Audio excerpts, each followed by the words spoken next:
ಲಕ್ಷದ್ವೀಪದಲ್ಲಿ 97% ಮುಸ್ಲಿಮರು ಇದ್ದಾರೆ.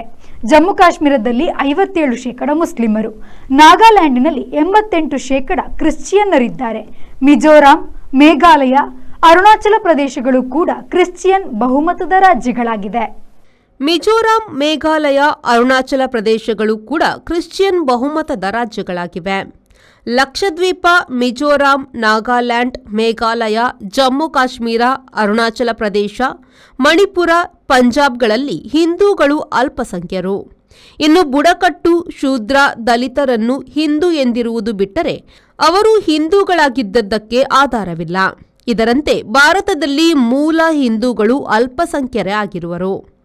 ಹಿಂದೆ ಉಪಾಧ್ಯಾಯ ಎಂಬ ವಕೀಲರೊಬ್ಬರು ಹಿಂದೂಗಳಿಗೆ ಅಲ್ಪಸಂಖ್ಯರ ಸ್ಥಾನಮಾನ ನೀಡಿ ಸವಲತ್ತು ಒದಗಿಸುವಂತೆ ಸರ್ವೋಚ್ಚ ನ್ಯಾಯಾಲಯದ ಮೆಟ್ಟಿಲೇರಿದ್ರು. ಅವರನ್ನು ಅಲ್ಪಸಂಖ್ಯಾತರ ಆಯೋಗಕ್ಕೆ ಕಳುಹಿಸಲಾಯಿತು. ಆಯೋಗದವರು ಕೇಂದ್ರ ಸರ್ಕಾರವನ್ನು ಕೇಳಿ ಎಂದರು. 2014ರಲ್ಲಿ ಜೈನರನ್ನು ಅಲ್ಪಸಂಖ್ಯ ಮಾಡಲಾಗಿದೆ, ನಮಗೇಕಿಲ್ಲ ಎಂದು ಉಪಾಧ್ಯಾಯ ವಕೀಲರು ಹೊಸ ಅರ್ಜಿ ಸಲ್ಲಿಸಿದ್ರು.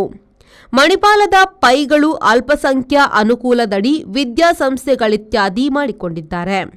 ಆದ್ದರಿಂದ ಇದು ರಾಜ್ಯಕ್ಕೆ ಸಂಬಂಧಿಸಿದ ವಿಷಯ ಎಂದಿದೆ ಕೇಂದ್ರ ಸರ್ಕಾರ.